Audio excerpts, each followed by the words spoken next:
She wasn't wearing a uniform. She wasn't shouting orders. But when a white cop handcuffed this calm, older black woman outside a courthouse, he had no idea she was a U.S. Army general or that one phone call would bring the Pentagon to its knees. What happens when quiet power meets loud prejudice? If this caught your attention, hit the like button, share the story, and don't forget to subscribe to MMAX Stories for more true inspired stories that make you think. Now let's step into the moment everything went wrong. It was just past 9 in the morning when Althea Monroe pulled into the cracked parking lot of the Monroe County Courthouse. The sun had barely cleared the rooftops, but the air already carried that slow southern heat that pressed down on everything it touched. Her vehicle, a dull-weathered military SUV with no shine left on the paint, looked like it belonged to someone who didn't care to impress anyone. She stepped out slowly, one hand closing the heavy door behind her, the other adjusting the sleeve of her beige blouse. No uniform, no rank, just calm. But there was something in the way she moved that didn't match the small-town rhythm around her. Her back was straight, her pace, even her eyes scanning everything without ever looking rushed. She didn't speak. She didn't smile. She didn't need to.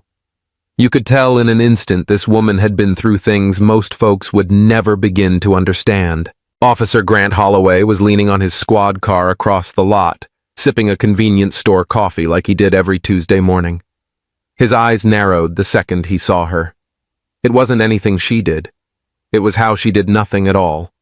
She wasn't nervous. She wasn't lost.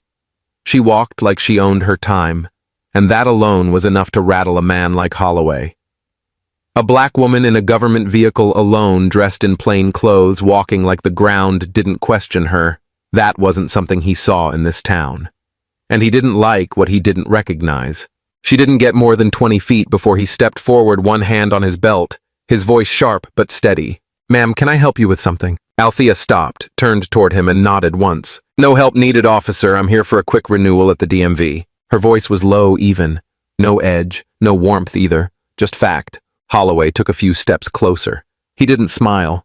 His tone carried the kind of authority that doesn't wait to be invited. "Mind telling me where you got this vehicle?" She turned slightly enough to glance back at the SUV, then met his eyes without flinching. "It's registered to me. Military use, plates current. Still gonna need to see your ID." She didn't hesitate.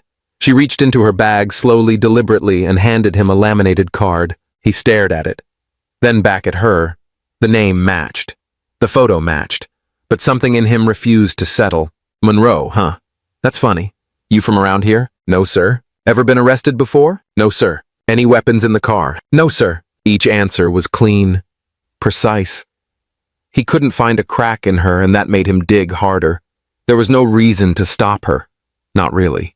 But the longer she stood there, not defensive, not deferential, the more he needed to find one. The wind picked up slightly, brushing her blouse against her frame. Holloway looked down at the ID again, then up at her face. Her posture hadn't shifted once. Most people, when questioned by a cop, even politely carry some sort of nervous tension in their shoulders or eyes. But Althea, she stood like a mountain. He handed the ID back without a word, but he didn't step away. "You military?" "Yes." "What branch?" "Army." He nodded slowly, clearly not satisfied. "You active?" "I'm still in service, yes." There was a pause. He couldn't place it, but something about her presence was eating at him. She wasn't trying to prove anything. She wasn't bragging or defensive, and somehow that was more threatening than someone who shouted. From the corner of the lot, a few passers-by glanced over. Nothing looked wrong on the surface, just a routine stop, a couple of questions. But the air had changed. It felt thick, heavy, like something had shifted under the sidewalk and no one could quite name what. Holloway finally spoke again. "I'm gonna need you to stay right here while I run your plate." She didn't move. "I've done nothing wrong." "Didn't say you did. Just need to check a few things." And with that, he turned and walked back toward his patrol car, leaving her standing in that patch of sun hands, relaxed at her sides, eyes still and quiet. And there was nothing loud about that moment. No raised voices, no violence. But if you were there, you'd feel it. The tension wasn't in what was said. It was in what was refused to be explained, refused to be accepted. Something about her didn't fit the picture he was used to, and instead of asking why, he chose to search for a reason to treat her like a threat. No one watching that moment could have guessed what she really was, or how far this ordinary stop would go. But from the very first glance, you could tell something was about to go wrong. Officer Holloway didn't move right away. He stood still for a few seconds, as if waiting for something in his gut to confirm what his eyes already told him, that this woman didn't belong here. Not because she'd done anything wrong, but because she didn't look unsure. She didn't ask questions. She didn't show fear. And that alone was enough to disturb the balance he thought he understood. He finally walked back toward her with measured steps and held out his hand again. "Let me see your military ID." Althea didn't flinch. She reached into her bag with calm precision and pulled out a card that had clearly seen years of use, faded edges, a photo clipped from long ago, the unmistakable layout of official military identification. He held the card between his fingers, stared at it too long, then gave a low, dismissive chuckle. "Well, I'll give you this. It's a pretty convincing fake." Althea said nothing for a moment. She slowly took the card back, returned it to her wallet, and looked him square in the eye. "You're standing on the wrong side of history." She didn't raise her voice. She didn't repeat herself. She didn't need to. Holloway looked unsettled for the first time. Not because she'd threatened him, but because she hadn't. Her silence, her poise, it all challenged something deep inside him that he couldn't explain. So he did what people often do when they feel powerless. He tried to reassert control. He turned on his radio. "Requesting a second unit at my location. Just a backup." The voice on the other end crackled.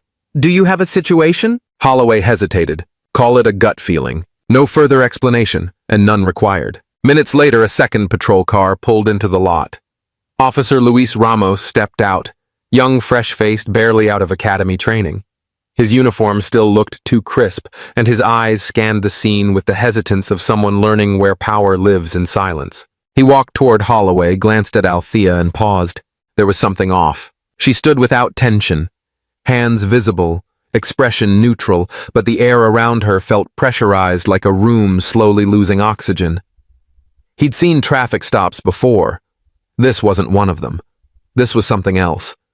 Something that didn't belong in the manual. Ramos leaned toward Holloway, his voice low. "Is there something wrong?" Holloway didn't look away from Althea. "She's got military ID, says she's active, but I'm not buying it. You think it's fake. I think she's hiding something." Ramos looked again.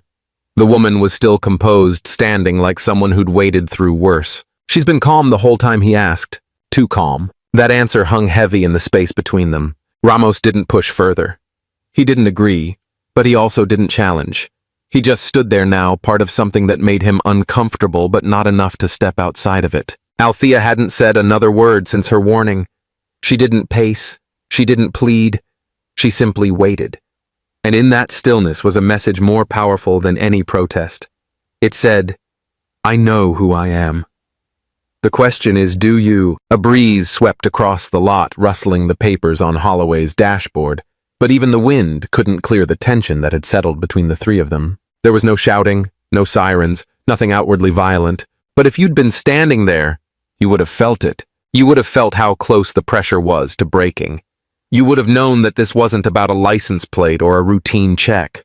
This was about something far older than either badge on their chests, and something deeper than either man could name aloud.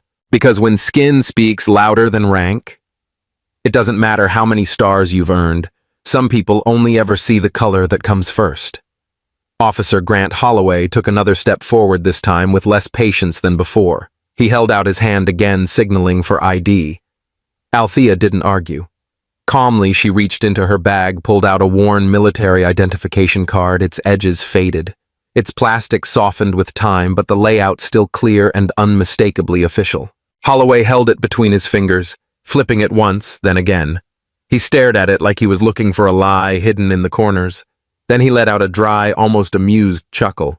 "Well, he said that's a pretty convincing fake." Althea took a breath, not sharp, not dramatic. Just one long, quiet breath. Then she gently took the card back, slipped it into her wallet, and raised her eyes to meet his. "You're standing on the wrong side of history." She didn't shout. She didn't plead. She said it like a fact delivered without threat, without fear, but with weight that settled over the space between them like a storm cloud you didn't see coming. For a beat, Holloway seemed thrown off, just for a second. And then, like flipping a switch, he turned away and spoke into his radio, requesting backup to my location. Nothing urgent, just a gut feeling. The dispatcher asked for details. He didn't offer any. Just backup, he repeated. Trust me. A few minutes passed. A second patrol car eased into the lot, headlights cutting through the morning haze. Officer Luis Ramos stepped out, his uniform crisp movements, careful, still green around the edges. He walked over, young and unsure, his eyes scanning the scene, landing on the older black woman standing so still she could have been carved from stone. Holloway briefed him quickly, said the ID didn't sit right with him, said something felt off, said she was too calm. Ramos didn't say much back. He looked at Althea again, her posture steady, her hands relaxed, no panic, no rush. Just presence. Like she knew something they didn't. Like she'd been through worse than this, and all of this was just noise. Do you think it's fake? Ramos asked quietly. Holloway didn't blink. I think she's hiding something. She's not resisting, Ramos said. She's being calculated, Holloway replied. That's the difference. That word calculated hung there like smoke refusing to rise. Ramos stepped back. He didn't challenge it, but he didn't agree either. He just watched. Observing like a student in a situation that wasn't in the training manual. He could feel something was wrong, but he wasn't yet the kind of man who'd say it out loud. Althea said nothing more. She hadn't spoken since her warning. She just stood there, eyes steady, jaw relaxed, her silence saying more than words ever could. It was a silence full of history, of patience worn thin, of dignity withheld from the fire because fire never needed to prove itself to smoke. And yet her stillness didn't make the air any lighter. Holloway grew more rigid. Ramos grew more uncertain. The lot was quiet, but the tension thickened like fog pulling in from every direction. A light breeze moved through the space, carrying with it the hum of distant traffic and the soft rattle of paper on the dash of Holloway's cruiser. But even that wind couldn't cut through the weight pressing down on the moment. To someone watching from the outside, it might have looked uneventful. No shouting, no struggle. Just a woman and two officers. But if you were there, really there, you'd feel it. You'd feel the press of suspicion that didn't come from facts. You'd sense how one woman's calm could unsettle men who didn't understand strength without volume. You'd know deep down that this wasn't about a license plate or an ID card. It was about who gets questioned and who gets believed. It wasn't loud, but it was deafening. This wasn't protocol. This was presumption. This wasn't law. This was reflex. And when skin starts speaking louder than rank, when quiet dignity is seen as threat instead of proof of control, it doesn't matter what kind of medals you've earned or how many wars you've fought. Because in that moment, to some people, you're not a general. You're just a question they don't want answered. Althea knew it, and maybe that's why she stayed silent. Not out of fear, but because some truths don't need to be shouted. They just need time to unfold, one misunderstanding, one stare, one assumption at a time. The room where they placed her wasn't built for shame, but it held it all the same. The overhead light buzzed softly, casting a cold white glare across every surface, giving everything, chairs, walls, even people, a kind of clinical detachment. Althea sat alone on a metal bench, her back straight, her hands resting gently in her lap. No handcuffs, no signs of resistance. She didn't speak. She didn't ask questions. She didn't need to. Through the glass, Officer Holloway watched her like someone trying to decode a foreign language. He stood stiffly with a clipboard in hand, scratching out words he knew would never hold water in court, but sounded official enough on paper. Disturbing the peace, failure to comply, suspicious behavior, phrases designed to cover discomfort more than misconduct. But the silence coming from that room, it was starting to feel personal, not dramatic, not loud, but steady, heavy like a clock ticking in a room where no one wanted to know the time. Officer Luis Ramos stood nearby. Younger, quieter, but his eyes were sharp. He kept glancing back at her, something twisting just slightly in his chest every time he did. He couldn't explain it, but he was certain this didn't feel like justice. It didn't even feel like a misunderstanding. It felt like a moment being shaped by the wrong hands. Then a female officer walked in, soft-voiced and measured. "Would you like to make a phone call, ma'am?" Althea lifted her eyes, calm as still water. "I only need 17 seconds. The room didn't react, not immediately. The officer blinked, confused by the precision. Holloway scoffed. 17 seconds, huh? He muttered, handing the phone over with mock generosity. Let's see what you can do with that. She didn't look at him. She didn't respond at all. She took the phone, carefully dialed a number from memory, and waited as the line clicked once, then again.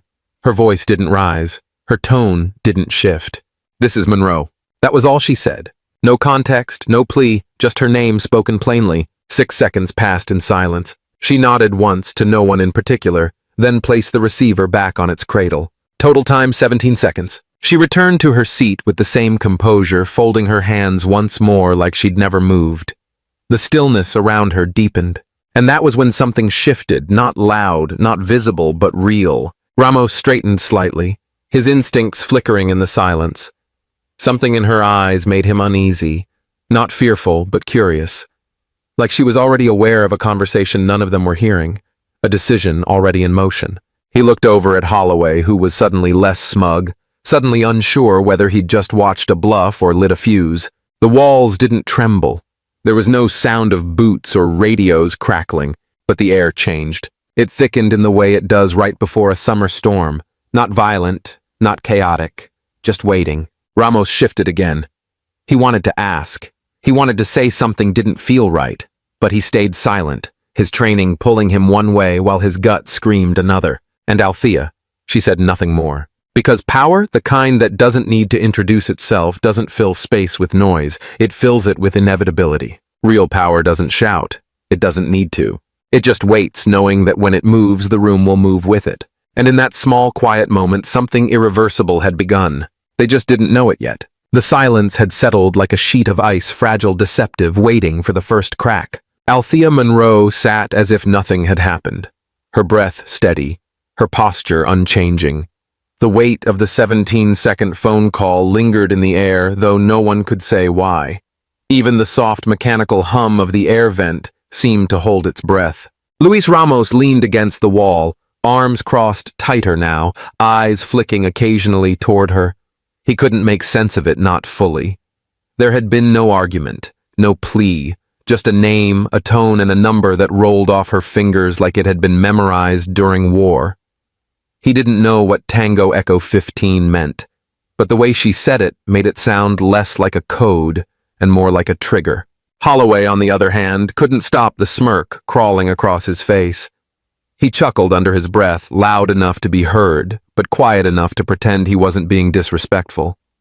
To him, it was the same old dance, someone bluffing rank-pulling strings that didn't exist. "She's got all of you shook over a phone call," he muttered.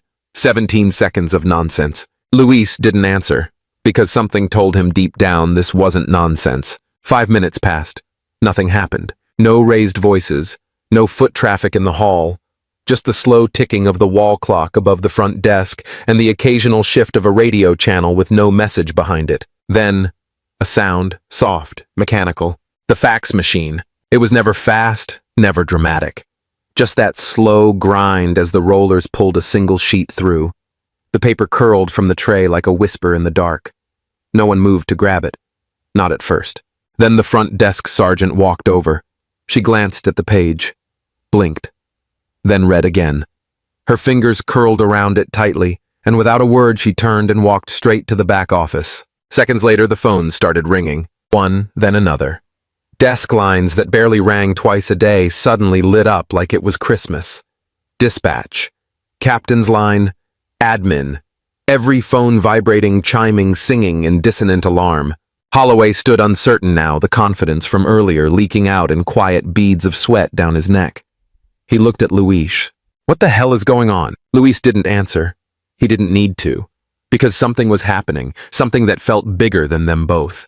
The front doors opened. It wasn't loud, no shouting, no rush, just a single pair of footsteps, slow and deliberate, echoing against the tile floor. It was Chief Masterson, a man they rarely saw outside of press events or retirement ceremonies.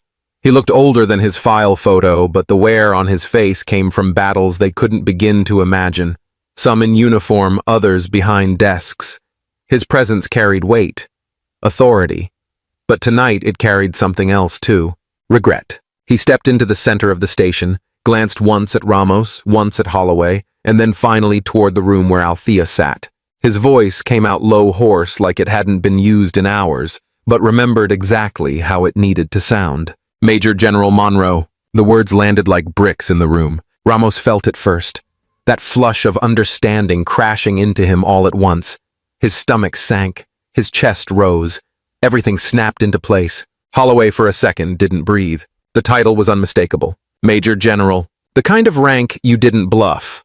The kind of position that required confirmation hearings, decades of service classified operations.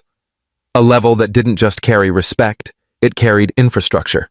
And he'd cuffed her, mocked her, ignored every signal that should have stopped him in his tracks. Chief Masterson continued, "Ma'am, we received direct orders from the Pentagon to release you immediately. I've been instructed to convey our sincerest apologies on behalf of the department," and he paused, his voice catching for a split second the United States Army. Althea stood slowly. She didn't adjust her jacket, didn't speak. She simply met the chief's gaze with the calm of someone who had long ago stopped needing to prove herself. "I understand," she said, her voice even, "but I don't accept." Masterson blinked, unsure how to respond. She turned to Luis next. "Not Holloway. Luis.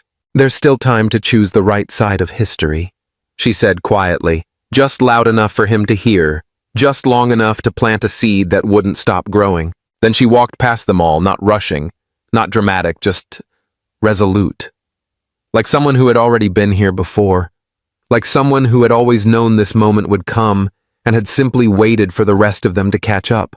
And in the space she left behind, no one moved, no one spoke. The only thing louder than the silence was the shame. No one understood why the room suddenly felt heavier. Nothing had changed, not visibly. The lights still buzzed softly. The clock still ticked. And Althea Monroe still sat in perfect silence, legs crossed, posture composed as if she were the one in control all along. Officer Holloway paced behind the front desk, that arrogant tilt still hanging on his mouth, but now it twitched just slightly. "She thinks she's clever," he muttered under his breath, loud enough for Luis Ramos to hear. Luis didn't respond. His eyes were on her. On the stillness that didn't feel like surrender. On the kind of calm that comes from knowing exactly who you are when no one else does. Then Althea looked up. For the first time since she sat down, her voice broke through the silence. "I'd like to make one call." Holloway laughed, dry and sharp. "Sure, one call. You gonna ring the White House?" She didn't blink. "That won't be necessary."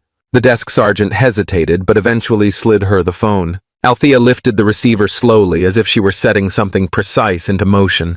She dialed a number from memory, then closed her eyes. "General Devereaux," she said. "Tango Echo 15. I'm being held."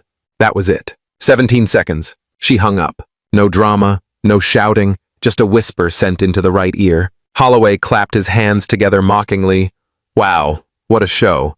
Let me guess that was your bridge club?" Althea turned toward him for the first time and spoke calmly. "You just started a chain reaction that ends with your badge on the floor." Louis stiffened. Something about her tone, it wasn't anger. It wasn't a bluff. It was a guarantee. Then the air changed. Phones started ringing. First one, then three, then all of them. The fax machine coughed once word to life and began spitting out a sheet with thick, urgent strokes. Luis crossed the room. He reached the tray just as the paper rolled out. His hand froze. "Officer Ramos," the desk sergeant called. He turned slowly, holding the paper like it had burned him. "It's from the Department of Defense." What Holloway's voice cracked. Luis read aloud. "Immediate release order. Major General Althea Monroe. Pentagon clearance confirmed. Detain no further." Holloway's face turned a sickly shade of gray. "No, this has to be some mistake." But before he could finish, the front doors burst open. Not slammed, not rushed, just wide enough to let in Chief Masterson, his coat barely over his uniform eyes, red from being woken by a call no one ever expects. He walked straight to Holloway. Didn't ask questions, didn't check notes. His voice was cold. Gravel. "Where is she?" Holloway opened his mouth to explain, but Masterson raised a hand. Not a word. He turned toward the holding room and saw her. She was already standing. "Major General Monroe," he said, voice quieter now, but still trembling with weight. "On behalf of this department and the United States Army, I deeply apologize." Holloway's jaw dropped. "Wait, she's actually..." Althea turned to him. For the first time, her voice cut through the room like a blade. You didn't see a woman, you saw a problem. She took a slow step forward. You didn't hear my voice, you heard a threat. Another step. But the worst part isn't what you did. She stood in front of him now, face level, unwavering. It's that you still don't understand why it was wrong. Holloway tried to speak, but no sound came out. Louise stepped aside. Masterson lowered his gaze. And Althea. She adjusted the sleeve of her coat, then looked over her shoulder one last time. To all of you who stayed silent, you're not off the hook. And with that, she walked out. No escort, no hesitation, just quiet thunder following every step. And behind her, the sound of the system cracking. One officer at a time. Luis Ramos stood there longer than he realized, still holding the release order in his hand, though he wasn't reading it anymore. The words were burned into his brain. But it wasn't the paper that haunted him. It was her eyes. That look she gave Holloway, and then him. It wasn't angry. It wasn't even disappointed. It was something else entirely. Something like a mirror reflecting who they really were. And for Luis, that reflection was uncomfortable. He remembered her name now. Not just from tonight. From training. From that one required module on conflict de-escalation where her name had been spoken like a story most cadets didn't believe was true. General Althea Monroe, his instructor had said. Red Zone Negotiator. 2 tours in territories where people didn't come back with their minds intact. She once ended a hostage standoff in Liberia using nothing but a map and her silence. At the time, Luis thought it was just a legend. But now, watching her walk past him, unfolding her sleeve with the kind of grace that doesn't seek revenge, but radiates legacy, he knew it wasn't a legend. It was history walking in real time. Across the room, Holloway stood frozen. He looked like a man who had lost something he didn't know he still had. There was no yelling, no sudden breakdown, just a slow unraveling of the certainty he'd always carried. The kind of certainty that comes from never being challenged. He reached toward his badge, but his fingers never touched it, because deep down he knew it was already gone. Althea didn't speak to him again, didn't offer a last word or a moral to carry home. She simply turned, stepped toward the front door, and paused beside Luis. Their eyes met. She didn't salute. She didn't thank him. She just nodded. A small, barely visible movement, but to Luis it felt heavier than a medal. He didn't return the gesture. He couldn't. Not yet. Because in that second, he realized something that would stay with him far longer than the sound of the phones or the sight of the chief's face when he walked in. She had never needed a uniform. That was the problem. They didn't see it because they weren't trained to look past the obvious. To them, power wore badges, buttons, stars. To her, power wore dignity. She stepped out into the cold night. No escort, no flash. And the door swung shut behind her with the quiet finality of a judge's gavel. Inside, no one moved for a long time. The officers at their desks didn't return to paperwork. The radios stayed on but silent. The coffee in the pot went cold. Even Holloway, now seated like a ghost of himself, didn't speak. Luis finally looked down at the floor, then over at the empty chair where she had sat just minutes earlier. Not a trace of her remained. But the room had changed. Not because she made a scene, but because she didn't need to. She didn't scream. She didn't retaliate. She didn't demand headlines or apologies or fear. She just walked in as herself and walked out as a reminder that the uniform they failed to see was never on her body. It was in her spine. By sunrise, the silence was no longer quiet. It began with a single upload. No headlines, no edits, just a shaky, unfiltered phone video posted at 1:14 a.m. by Jada Hill. The caption read, "Only this happened in our town tonight." At first, it was just a few dozen views. People who couldn't sleep, night shift workers, locals who recognized the police station wall in the background. But something about the way the woman stood there, calm, still in handcuffs, unmoved by chaos, made people stop scrolling. Then came a comment, a quiet ripple in the feed. Ron Alvarez, retired Marine Corps, Silver Star, Kandahar. He wrote, "She carried my commanding officer through gunfire with a dislocated shoulder. Said nothing. Moved like gravity didn't touch her. We thought she was a myth. There were no hashtags, no photos, just that comment, and it caught fire. Because myths don't usually get arrested. By noon, the post had been shared thousands of times. A veteran group reposted it with the words, 'If you know, you know.' Then another added, 'She saved my life in '04. Now who's saving her?' Hashtags followed. One stuck. Rajti never raised her voice. Not because it was clever, because it was true. She didn't raise her voice when they questioned her ID, not when they tightened the cuffs, not even when they laughed in her face. She just made one call and the Pentagon called back. By early afternoon, the local affiliate WKRX aired a special segment titled, "Who is Major General Althea Monroe?"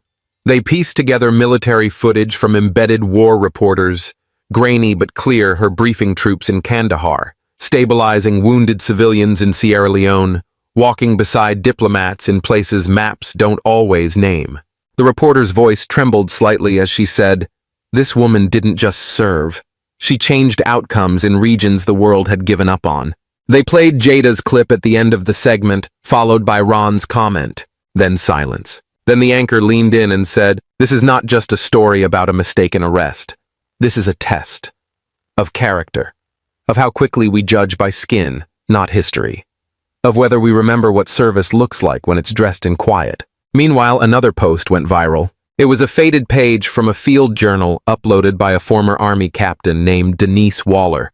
She had served under Monroe during a hostage standoff in Syria. The page read, "Monroe never shouted. She didn't threaten. She just said, 'If we don't protect the people first, we don't deserve to wear this flag.'" The warlord lowered his weapon. That was the end of it. That sentence, "We don't deserve to wear this flag," got printed on t-shirts within 48 hours. People who had never heard of Althea Monroe before now whispered her name in checkout lines. Teachers printed her quotes and taped them to classroom doors. Churches held prayer circles not just for her, but for what her story said about who we were becoming. Even the mayor, who had been silent until now, released a statement that felt less like a speech and more like an apology. If a woman can lead peace across oceans, she deserves dignity on our streets. That afternoon, someone took a photo of the outside of the station where she had been held. They'd left flowers on the steps. And a note, just 5 words scrawled in permanent marker. She walked out. We woke up. And so a single moment, quiet, filmed in bad lighting, posted by a teenage girl, became something else entirely. It became a mirror, not just for the town, not just for the officers, for all of us. And maybe that's why no one could look away, because it wasn't about Althea Monroe anymore. It was about who we choose to believe, who we choose to listen to, and who we become when we get it wrong. It didn't take long. The moment the Pentagon confirmed Althea Monroe's identity, the first crack in the system appeared like lightning across dry ground. Before the sun rose the next morning, Officer Grant Holloway's badge number was flagged in the internal database. By midday, his gun was locked in an evidence drawer and he was gone. Not escorted, not marched out. Just told not to come back. No press release, no apology, just a short surgical notice. Officer Holloway has been suspended indefinitely pending review. But the town didn't need an official statement to understand what had happened. Word spread like spilled gasoline near a flame, and the spark had already been lit. The local paper didn't print his name, but it didn't have to. Decorated black general, illegally detained in hometown police blunder. That headline was enough. People connected the dots. Fast. By the time the evening news rolled in, the coffee shop on Main Street had already pulled his Officer of the Year plaque off the wall. One barista said quietly, "We don't honor men who humiliate heroes." No one argued. Even his supporters went quiet. Former classmates, neighbors, old coaches, folks who used to call him a good guy having a tough day now, chose not to speak at all. Because defending him meant confronting something uglier than they were ready to face. Then came the cases. Old ones, forgotten ones. Dozens of arrest reports bearing his name, each with vague phrases like "refused to comply" or "aggressive attitude." People started coming forward. One black teenager remembered being cuffed for asking too many questions. A war veteran said Holloway once accused him of stealing his own car. Back then, no one listened. Now everyone listened. News anchors raised eyebrows. Civil rights lawyers reopened files. One local journalist ran a Sunday special titled, "What Happens When Power Thinks It's Never Wrong?" That was the moment the city turned. The police union didn't hold a press conference. They just stopped returning his calls. And then the final silence came. Not from his superiors or his friends, from the world around him. His name was scrubbed from training manuals. His face vanished from recruitment posters. He became what no officer ever wants to be, a cautionary tale no one dared to name. And yet, through all the fallout, Althea never said a word to the press. She didn't demand a trial. She didn't chase cameras. She let the silence speak for her. And it thundered louder than any lawsuit ever could. Because the deepest punishment isn't a verdict. It's knowing that the system you once stood for now refuses to stand with you. And somewhere in that same town, life moved on. But not for Holloway. He heard the silence every morning when the phone didn't ring. He saw it in the eyes of people who once nodded with pride, now pretending they didn't see him at all. He lived it every time someone whispered her name with reverence. And no one mentioned his again. Not every fall makes noise. Some just leave echoes that never stop ringing. It didn't take long. The moment the Pentagon verified her identity, cracks began to form in the very walls Grant Holloway thought would always protect him. Before sunrise the next morning, his badge number was flagged. By noon, his nameplate was quietly removed from the precinct door. No escort, no explanation, just a folded memo handed over a desk. Officer Holloway is suspended indefinitely pending review. But the town already knew. They didn't need a press conference. The story was everywhere. Decorated black general illegally detained by local police. That headline did all the heavy lifting. People remembered her name now, General Althea Monroe, the woman who stared down injustice without raising her voice. And they remembered his too, but not in the way they once had. At the corner cafe where Holloway used to get free coffee, the barista silently took down his framed photo from the wall. The plaque underneath Officer of the Year 2022 was pulled and tossed into the back room. Someone taped a handwritten note in its place. Integrity isn't what you wear. It's what you do when no one's watching. That afternoon, the department began reviewing his arrest history. What used to be minor red flags now looked like sirens. Multiple complaints filed, all quietly dismissed at the time, now reread with fresh eyes. Reports of suspicious behavior, non-compliance, verbal resistance, all centered on black or brown civilians. One woman said she'd been cuffed in front of her daughter for asking too many questions. A retired Marine said Holloway once told him, "You people are good at pretending you serve." Back then, no one listened. Now everyone listened. Journalists took interest. Civil rights groups requested files. A local newspaper ran the headline, "The Day Our Town Forgot Who Protects Who." And just like that, Grant Holloway became a ghost. Not fired, not arrested, just erased. The department didn't defend him. The union stayed quiet. His name faded from public view not because of a court decision, but because people chose to forget him. Not out of mercy, out of discomfort. And Althea, she said nothing. She didn't give interviews. She didn't sue. She didn't return the media's calls. She simply let the truth exist in the open. And that somehow was louder than any speech. Her silence didn't just hold power, it carried weight. Because when a woman like Althea Monroe refuses to shout, the world leans in to listen.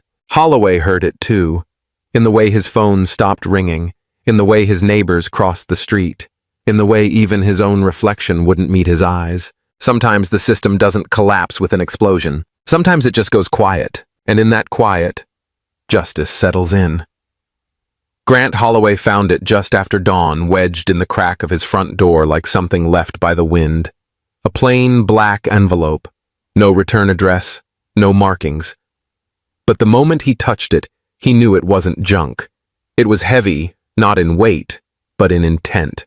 He tore it open with the edge of uncertainty creeping down his spine. Inside were 3 photographs. In the first, he was caught mid-action handcuffing Althea Monroe, his face contorted in tension, his grip too firm. In the second, she stood tall, even as the cuffs clicked, her gaze level and proud, untouched by fear or submission. The third, pulled back wider, revealed the crowd watching silently, Jada among them, her phone held up. Officer Luis Ramos, frozen at the edge of the frame, his conscience visibly torn. Then came the note, just one line printed in crisp black ink, unsigned. "You didn't hurt me, Officer Holloway. You humiliated everyone who still believes in that badge." He sat down slowly, the edge of the chair cold beneath him, the envelope still open in his hand. That moment, he thought he understood it when it happened. He thought it was about control, about compliance. But now, looking at the still frames, he saw something else entirely. Althea Monroe had never resisted. She had never raised her voice. And yet somehow, She had become larger than the room, than the town, than even the badge he wore. And now, in the aftermath, no one had come to defend him. The police union said nothing. The town avoided his eyes. Even his own reflection had started to feel like a stranger. Grant didn't feel rage. He didn't even feel guilt, at least not the sharp kind. What he felt was something colder, something emptier. He was no longer feared, no longer trusted, no longer relevant. Not because he broke the law, but because he broke something deeper, the contract of decency. Althea Monroe had already forgiven him, that was the worst part. The note didn't condemn him. It just exposed him. Exposed the truth that he hadn't just cuffed a woman, he'd cuffed the very values he once swore to protect. And now no one was listening when he spoke. No one was asking where he went. No one was saying his name. Grant Holloway hadn't been fired. He had been forgotten. And as he looked again at Althea Monroe's face in those photos, calm, composed, commanding even in silence, he realized what true power looked like. It doesn't scream. It doesn't fight back. It simply outlasts you. The morning was pale, the kind of soft gray that hangs low after a long storm. The town hadn't quite woken up yet. Its streets still wore the quiet of what had passed, though something invisible had shifted. Althea Monroe stepped out from the police station without a word. No one followed. No cameras flashed. No officer tried to explain. Her stride was even unhurried, and yet there was weight in every step, like the ground itself acknowledged her passing. The wind tugged gently at the edge of her coat. Her shadow, long and deliberate, stretched across the sidewalk like a question no one dared ask. Across the street, Jada stood still. The girl's phone, once the tool that had captured the truth, remained in her pocket. She didn't raise it. She didn't need to. She just watched. Watched the woman who didn't shout, who didn't fight back, who didn't collapse. She watched history in motion. One officer, a young man with a new badge, maybe still believing the world worked in clean lines and black ink, stood at the entrance as Althea passed. He didn't speak. He didn't move except to raise his hand in a salute, unsure whether he was allowed to, but unable not to. Althea looked at him just once. A nod. Nothing more. And that was enough. She didn't need a podium. She didn't need to call out names. She didn't turn back to see who was watching, who was whispering, who was still trying to understand what they had witnessed. Because that moment wasn't for them.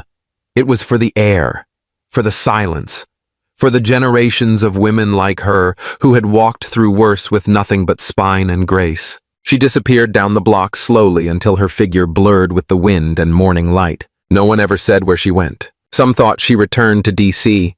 Others swore she took a sabbatical somewhere in the hills she once trained soldiers. But most didn't ask.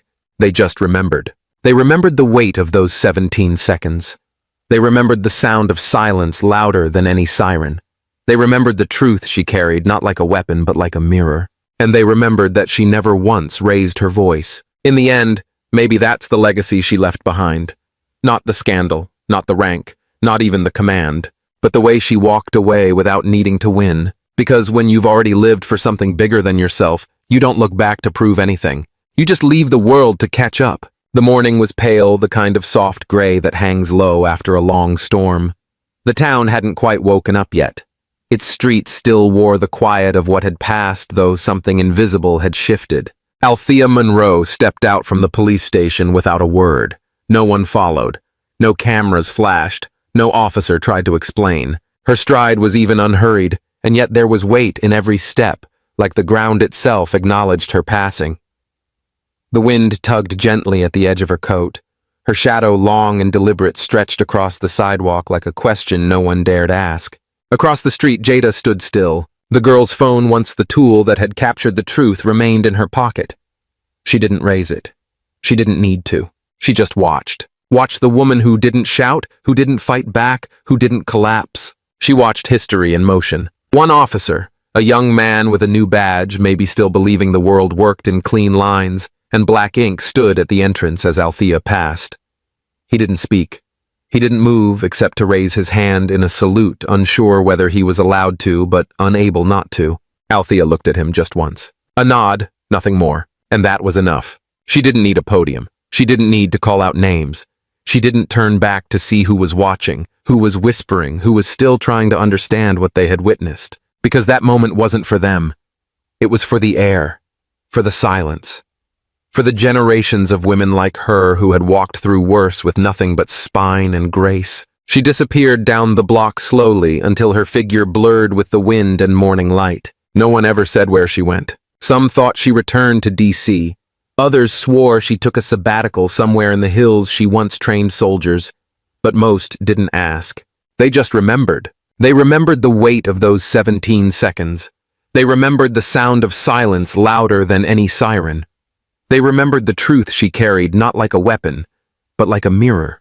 And they remembered that she never once raised her voice. In the end, maybe that's the legacy she left behind. Not the scandal, not the rank, not even the command, but the way she walked away without needing to win. Because when you've already lived for something bigger than yourself, you don't look back to prove anything. You just leave the world to catch up. Some stories don't need fireworks to leave a mark, just truth, dignity, and the courage to walk away without needing to prove anything. Althea Monroe reminded us that real power doesn't shout. It stands. It endures. It makes the world pause, reflect. And if we're willing, change.